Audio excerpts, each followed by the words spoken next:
Setiap langkah kaki ke sekolah, matlamatnya sudah pasti untuk mencari ilmu. Ilmu bukan sekadar apa yang dibaca pada helaian buku, tetapi apa yang terpahat di sanubari. Apabila ilmu di hati bertemu dengan teknologi, lahirlah sebuah generasi yang bukan sahaja pintar digital, malah kaya dengan nilai budi. Assalamualaikum. Hai semua. Saya Siti Farah binti Muhammad Sarifuddin, host dari TV Atma SK Muazzam Jaya. Sekolah bukan sekadar tembok batu dan timbunan buku.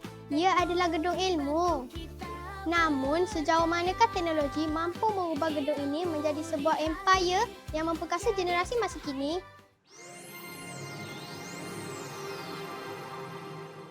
Dalam era digital ini, kita sering menyebut perkataan ilmu dan teknologi.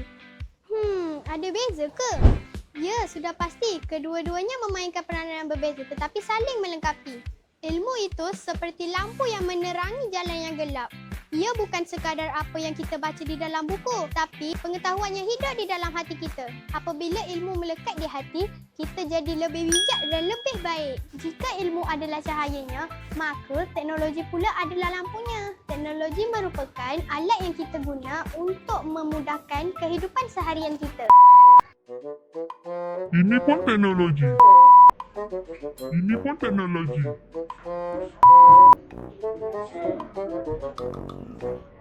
Ini pun teknologi. Namun, kawan-kawan sedar atau tidak, ada lagi yang terlepas pandang betapa besarnya peranan ilmu dan teknologi dalam hidup kita. Dunia teknologi bukan sekadar peranti yang kaku. Jika digunakan dengan betul, ia mampu menyentuh jiwa. Nur Hanan Ashfa binti Zulkifli, murid tahun 6 yang sering tenggelam dalam dunianya sendiri. Baginya, ilmu di hati adalah rakan yang paling setia. Namun, ia tersimpan kemas tanpa suara. Dulu, dunia saya kecil sangat. Saya pernah cuba nak masuk sukan, tapi jiwa saya bukan di situ. Nak cakap dekat orang ramai, memang taklah. Dahulu, Hanan seorang murid yang sangat pendiam.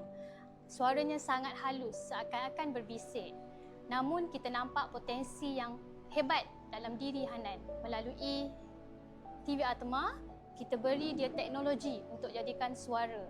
Akhirnya, Hanan yang pemalu berubah menjadi berani dan akhirnya menjadi mentor kepada rakan-rakan yang lain.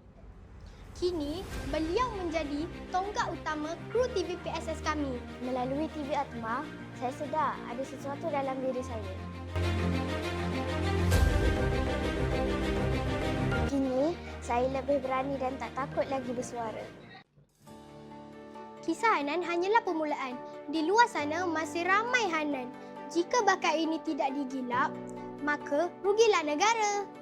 Melalui rancangan Pendidikan Malaysia RPM 2006 hingga 2035, 7 teras utama telah digariskan bagi memastikan kemenjadian murid insan sejahtera. Di SK Muazzam Jaya, penggunaan teknologi dalam pendidikan bukan perkara baru tau.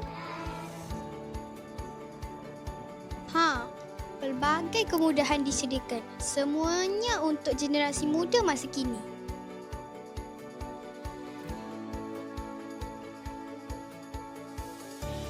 Tengoklah sendiri, waktu rehat pun murid boleh akses internet. Nak isi AINS, kacang je. Semua di hujung jari. Ilmu dah ada, fasiliti pun dah mantap.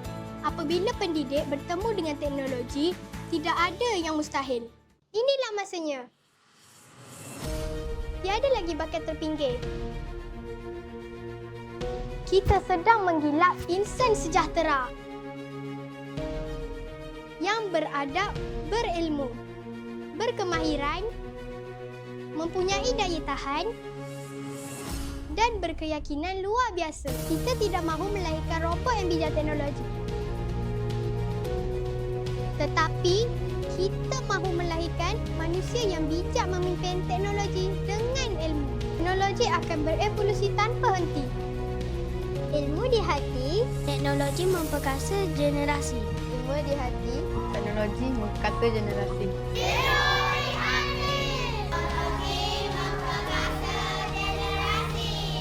Ingatlah kawan-kawan, teknologi memperkasa generasi, tetapi ilmu di hati menyelamatkan manusiawi. Saya Siti Farah binti Muhammad Sarifuddin, host dari TV Atma TV PSS SK Muazzam Jaya. Semoga kita berjumpa lagi.